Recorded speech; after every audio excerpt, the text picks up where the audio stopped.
Good day. It seems to me that the most important news today in the evolving crisis in and around Ukraine is not so much military, though there are military developments, which I will come to, and it is obviously not Ukraine's win in the Eurovision Song Contest, which I'm not going to discuss, but signals which are now being picked up by Bloomberg and which I think are almost certainly correct, that the European Union is about to capitulate to Russia, to President Putin, on gas for rubles, this being the final decisive, if you like, decision on the topic. Now, according to Bloomberg, what the European Union is going to do over the next couple of days is issue a directive to European gas companies. This directive will tell them that they are allowed to open ruble accounts with Gazprom Bank.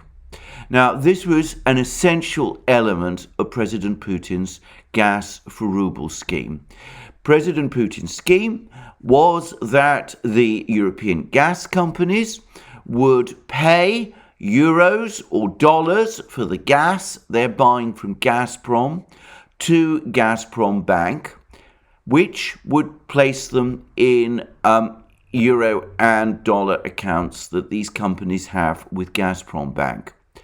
In parallel to these accounts, these euro and dollar accounts, these companies would, however, also open corresponding ruble accounts with Gazprom Bank. Gazprom Bank would then take the euros and dollars out of the euro-dollar accounts into which they had been paid and convert them into rubles and transfer them into the ruble accounts that these companies had opened with Gazprom Bank. At that point, the rubles which had been paid into this account would be transferred from the accounts to Gazprom, thus completing the entire transaction. Well, this is the scheme that more and more European energy companies have been agreeing to. Allegedly, up to 20 of them have now opened ruble accounts with Gazprom Bank. Apparently, another 14 are planning to do so. The European Union has up to now said that this entire scheme is a violation of sanctions, but clearly it finds that it cannot persuade European gas companies, which need to import gas from Russia, or European governments to enforce the sanctions policy that the European Union has up to now been insisting upon. The reason for that is that it would completely interrupt Russian gas supplies to Europe. The Russians have made it quite clear now that companies that do not comply with this scheme do not get gas, and therefore, and in response, European governments and European companies have been up to now ignoring the EU's instructions. So rather than find itself in a position where EU instructions are simply ignored, the EU is changing its instructions.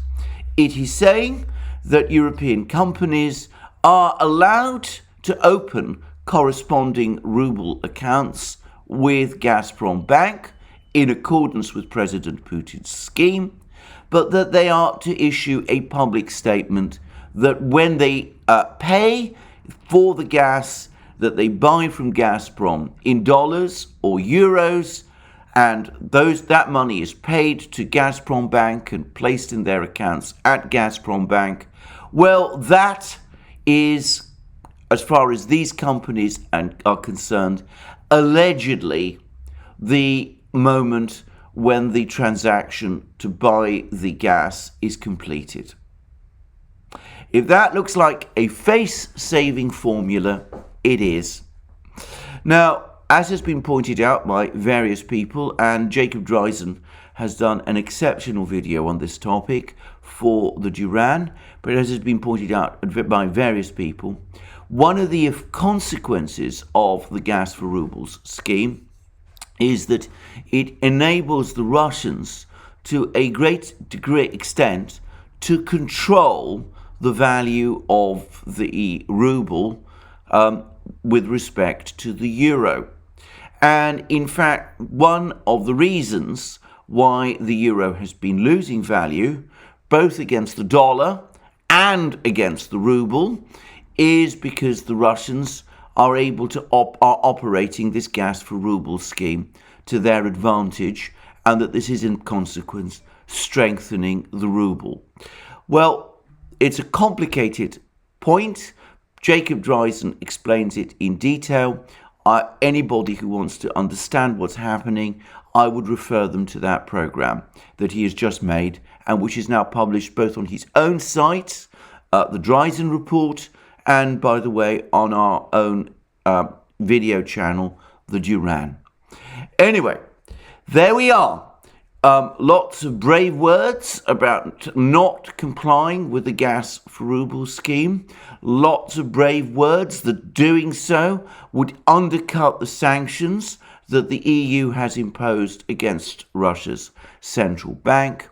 Ultimately, the economic logic has dictated a decision to comply with the gas for rubles scheme, or so Bloomberg tells us, with this face-saving form of words that the European Union has come up with, which is that the companies which comply with this scheme issue an empty statement that, as far as they're concerned, the transaction is completed when the money in euros and dollars is paid by these companies to Gazprom Bank. Now, this, of course, leaves us with many questions about where this crisis is going. First of all, we've now had this decision on gas for rubles.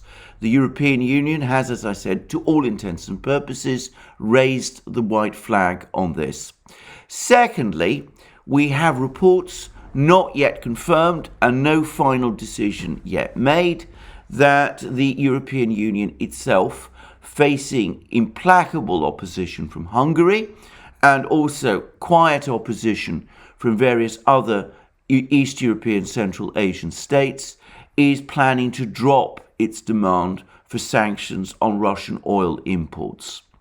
So it is starting to look as if the sanctions war that has been waged against Russia by the West since the events of February, that sanctions war is now starting to hit the buffers. The point is now gradually being reached where the EU and the US have run out of things that they can do. And I have to say that this essentially means that the economic war that has been waged against Russia has, in its immediate objectives, clearly failed. Now, I want to be here careful, because clearly this economic war is not ended. The Russians are undoubtedly going to experience a fall in living standards. There's going to be a GDP contraction in Russia this year. But the collapse of the Russian financial system, the collapse of the Russian currency, these have not happened. The Russians have bought themselves the time and the space they need in order to reorient their economy. They're busy with their import substitution programs. They have a big harvest apparently on the horizon this year. And of course, they're busy cutting deals with China and India to sell oil and gas and other products. So this makes what I would say was the original Plan A, the real objective of the Western powers at the start of this war, their belief that sanctions would suffice to break Russia in response to this war in Ukraine. That plan, it looks as if, has failed. Instead, it has been the Russians who have been winning the economic war of attrition. I would add that the attempt to wage the economic war of attrition against Russia though it has caused a recession there, though it's caused a transitory inflation. I say transitory because, of course, the Russians will be able to overcome their supply chain issues, which are the reason for the current inflation that Russia is experiencing. That was clearly the plan A. The idea was that if Russia went to war in Ukraine, you would create an economic crisis in Russia, you would create a financial crisis, a budgetary crisis, you'd see the ruble collapse, you'd see hyperinflation, and ultimately the expectation was, and this was barely concealed at the time, at the end of February and the beginning of March, the expectation was that this would eventually lead to regime change.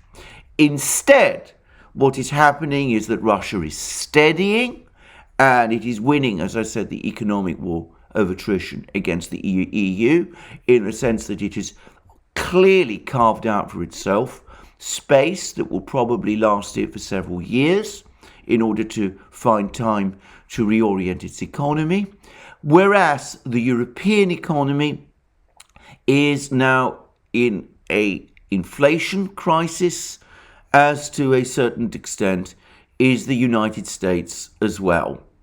And this was clearly not anticipated, and we're now looking at GDP contractions in Europe and the United States, and a worldwide energy crisis and a worldwide food crisis.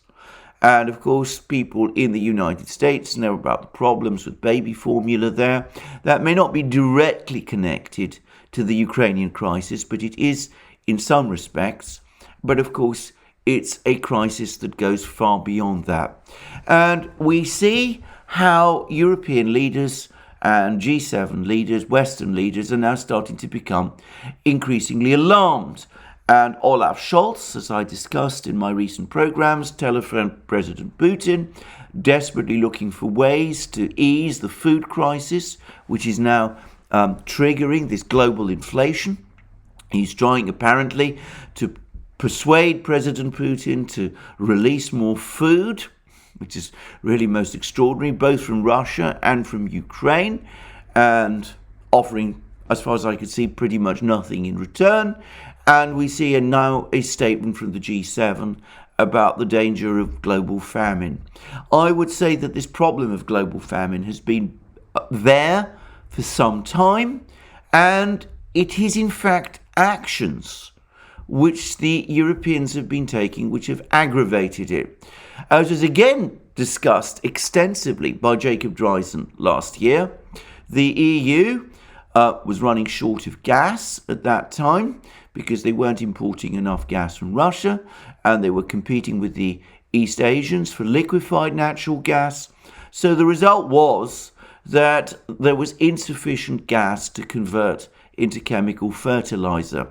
And then they made matters worse by sanctioning one of the major producers of one of the byproducts which are essential for producing chemical fertilizer, that company being in Belarus. And of course, they've now extended those sanctions to Russia as well. So there is a critical shortage of chemical fertilizer at the very same time that there are problems in exports of wheat and grain and food from Russia and from Ukraine. And this has, of course, all triggered a global crisis in food supply and in food inflation, which is now, of course, having critical consequences for people in the global south, but which is also affecting increasingly consumers in the developed West.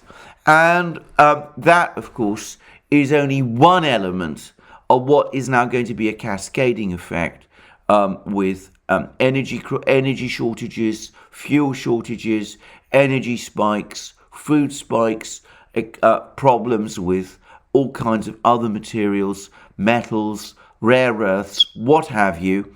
And now there is a almost universal expectation of recession in the West as well. But there we are. That was plan A. It hasn't worked. In fact, it's failed disastrously. You're not going to see much discussion of this in Western media, but I'm going to suggest that in some respects, in terms of its global consequences, it's perhaps the most important failure of all. There's much discussion, there's much commentary, much of it very triumphalist, especially in the British media, about how Russia is now bogged down in the fighting in Ukraine, in Donbass. Nobody is making the far more valid point that the West is bogged down in an economic war of attrition with Russia, which has backfired against it disastrously. But there we are. So that was plan A. Now, there was a plan B, and that related to Ukraine itself, and that was the supply of all sorts of weapons systems to Ukraine at the start of the war, which were supposedly going to turn back the Russians. And we saw vast floods of Javelin missiles and Stinger missiles and Panzerfaust 3s and Switchblade drones and Bayraktar drones and every conceivable kind of drone and anti-tank system and and man-pad system that you could possibly imagine. And that was going to turn the tide of the battle against the Russians and would enable the West to achieve this political win that they were widely expecting.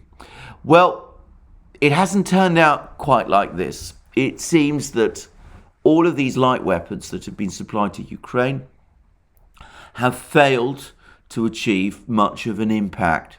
They've not been particularly effective against Russian armor, and the drones and the have proved essentially ineffective against the very sophisticated and very dense Russian air defense systems, which, by the way, also accompany their ground troops.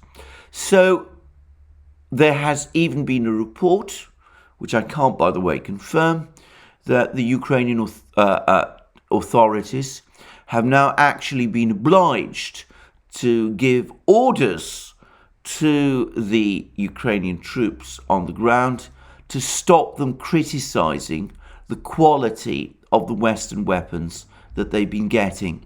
Apparently, and this isn't, I think, just rumor, I mean, I've actually seen reports about this, which I feel are credible. Apparently, there's been growing complaints from Ukrainian soldiers that many of these light weapons that they were supplied with were ineffectual, with much disappointment, especially addressed at the ineffectiveness of the Javelin system and at the law system that the British and the Swedes have also been providing. But I suspect that this applies also to other things, and even President Zelensky himself has apparently commented upon the fact that the Bayraktar drone, the famous Bayraktar drone, which was supposedly a single-handedly capable of changing the effect on the battlefield, well, that drone has not been particularly successful either, and that it's now basically been relegated to reconnaissance duties. Well, there we are. That seems to be the situation with Plan B. Plan B, that vast flood of light weapons, has failed. So now we get to Plan C, and this is now to supply Ukraine with artillery. Now, this undoubtedly is a response to Russian tactics in Donbass. And by the way, these tactics were explained by the operational chief of the Russian General Staff, General Rutskoy, in that statement he gave on the 24th of March. He explained in that statement, which I discussed at length at the time when he gave it, he explained in that statement that just as the Russians, the main priority of the Russians was defeating the Ukrainian army in the so-called joint force area of operations, in Donbass, in other words, that because of the very heavily fortified positions that the Ukrainians have created in Donbass, that the major weapon system that the Russians would be using there would be artillery, that they would bring massive artillery fire on these positions until eventually these positions could be stormed. And that has been, in fact, exactly the pattern of what the Russians have been doing in Donbass and doing with incremental but decisive success. Now, the idea is that if the Russians are succeeding with their artillery, then the right thing to do is to supply Ukraine with artillery also. And we've had reports that Ukraine is now being provided with these M77 howitzers. And there's also reports that, well, there's not reports, there's been decisions by various other Western countries to provide Ukraine with self-propelled artillery. And there are some people who are becoming concerned, or at least concerned, or who are expecting or hoping that this artillery will eventually change the dynamic of the battle.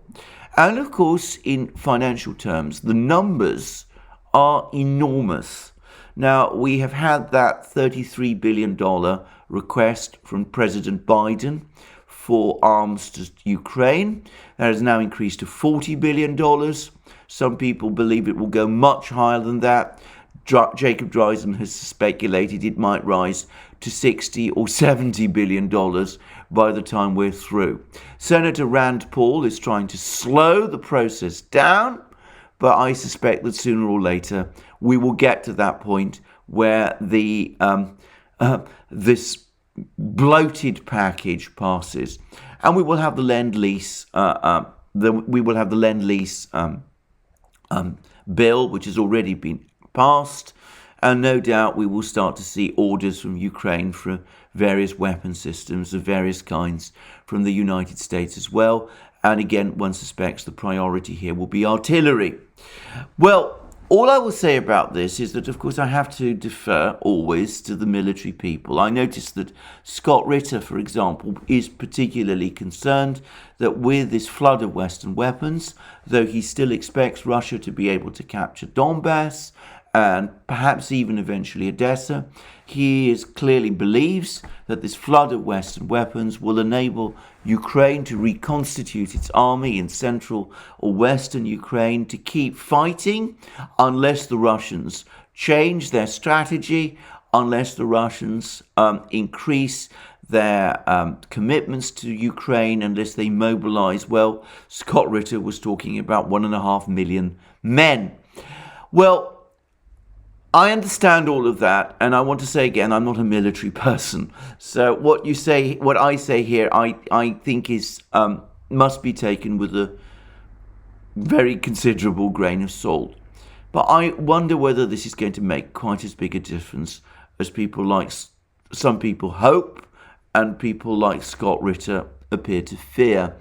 I am not convinced that it will. First of all, if one drills into the wording of these appropriations, whilst the Lend-Lease deal is indeed intended for Ukraine, the $70 billion appropriations package isn't only for Ukraine. It is also intended to provide help to East European countries that are members of NATO. And I think the reason that that's happened is that under the pressure of the Ukrainian crisis, the United States has been pushing them to send all of their Warsaw Pact era weapon systems to Ukraine. So tanks, T-72 tanks, have been sent by the Czech Republic and Poland to Ukraine. Apparently, the Ukrainians are complaining about the low quality of these T-72 tanks that they're getting from Poland. They've not been properly modernized. They're not up to the kind of needs that are required for combat. The Ukrainians are apparently saying that their own old T-64 tanks, also legacies of the Soviet era, but much more extensively modernized, that these tanks are actually better than the ones they were getting from Eastern Europe. And I'm fairly sure that this is true.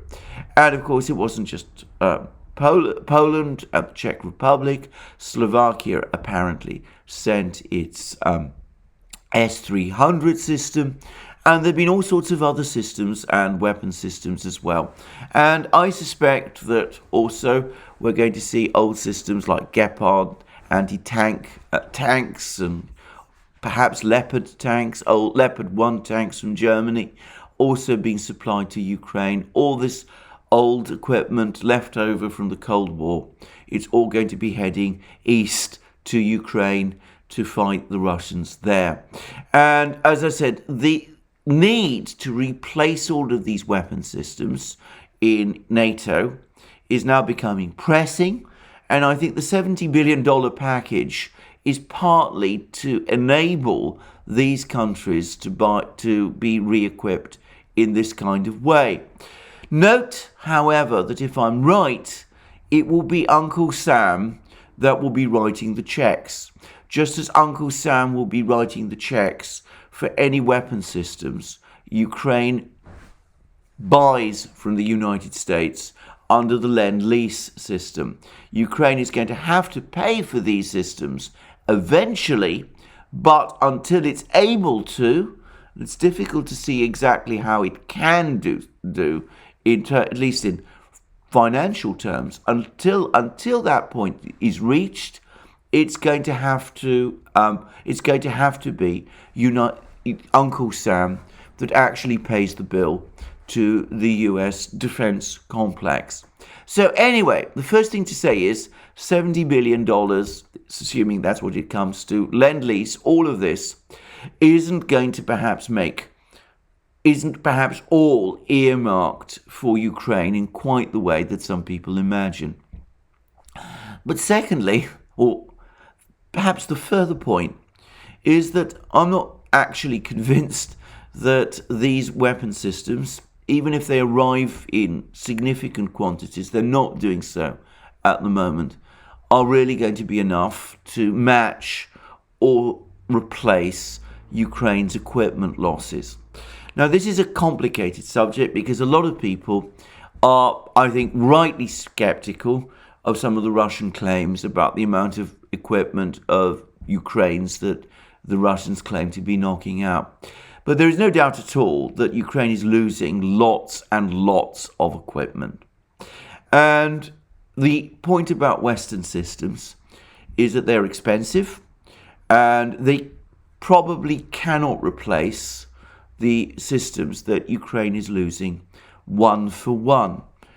Whereas it seems that the Russians probably can replace their systems one for one.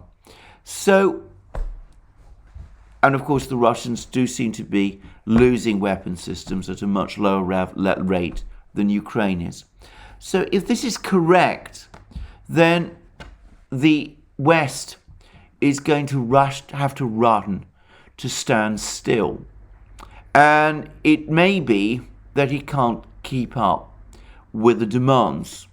Just before I appeared on this program, I saw a news flash that apparently there are growing concerns in Canada that the amount of weapon systems that the Trudeau government is sending to Canada is depleting Canadian armed forces stocks. And we're going to start to see this, I suspect, right across the West.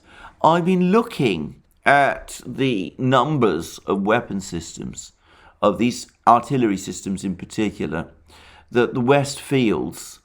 And to be straightforward about it, they don't seem to me to come up to the quantities, even if you were to ship them all, that might be necessary to keep up with the rates of attrition in Donbass, in Ukraine. Now that may sound surprising given the amount the West spends on its defense budgets, but bear in mind that artillery and such weapon systems are only a small fraction of what the West spends on its defense budgets. The United States spends on its nuclear arsenals, on its air force, on its navy, on all sorts of other weapon systems as well. So it may not be possible to keep up anyway with the demands that Ukraine has. And last but not least, of course, there's the problems of quality. There's some questions about whether the M77 howitzers are particularly reliable systems. Jacob Dreisen says that Western artillery systems have longer range than Russian systems, and I have to defer to him on this issue. But I would say that it does seem to me that some of the very long ranges require special ammunition, which I suspect is also expensive, and the Russians seem to have special ammunition systems of their own. But anyway, I'm not an expert on these matters, and I don't want to get too involved. But of course, there is the question of quality. There's the question of maintenance. May not be easy for Ukraine to maintain these weapon systems in the field, given that Western systems tend to be more expensive. And of course, there's the issue of training and provision of trained people to operate these systems. And will that all be organized and done within a few weeks or months, whilst the fighting in Donbass and eastern Ukraine reaches its crisis levels? Well, I don't know. I'm skeptical. And perhaps with artillery systems it can be done, but certainly I doubt that it can be done with tanks and anti-aircraft systems and such things. Anyway, there we are. That's Plan C, artillery. And we will see whether it does make the difference. But in the meantime, it should be said that it's not making a significant difference in Donbass as we are speaking. Now, yesterday, before I signed off for the day, my various reading, I was reading about various planned Ukrainian offensives.